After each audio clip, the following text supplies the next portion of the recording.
अमरीकी अफवाज दरात दे ईरान के मुख्तलिफ इलाकों में फिजाई हमले। सेंटकॉम के मुताबिक हमले अमरीकी फौजी हैलीकॉप्टर मार सुटन के जवाब कीते। सिरिक विच मिसाइल हमला किया गया। पानी का इंफ्रास्ट्रक्चर तबाह। मुतसूबे हॉर्मुज़गान बंदर अब्बास के जनूबी शहर जासक विच भी धमाके। ईरानी हुकाम के मुताबिक तेहरान मीनाब या बंदर अब्बास विच कोई नुकसान नहीं होया।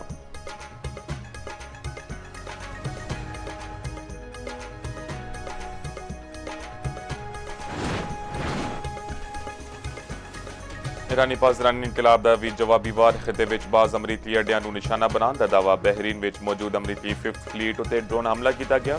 कतर, बहरीन ते कुवैत ने अपनी फिजाई हदूद बंद कर दित्तियां।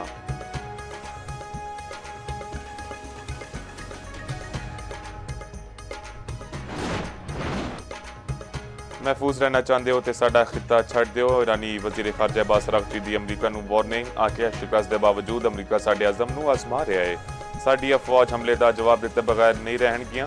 ईरानी नायब वजीर खारजा काज़िम गरीब आबादी कहते हैं अमरीकी हैलीकॉप्टर नूं दानिस्ता तौर उत्ते निशाना बनाने का इल्जाम दुरुस्त नहीं।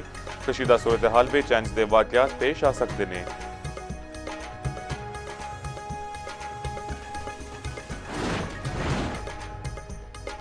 कौमी असैंबली का इजलास 5 बजे, सैनेट का 4 बजे होगा। वफाकी बजट 12 जून को पेश किए जाने का इम्कान। इकतसादी सर्वे कल पेश किए जाने का इम्कान। वफाकी बजट का मजमूई हुजम 17.1 ट्रिलियन रुपए मुतवक्के। तनख्वाहां ते पेंशन विच 7 तो 10% इजाफे का इम्कान।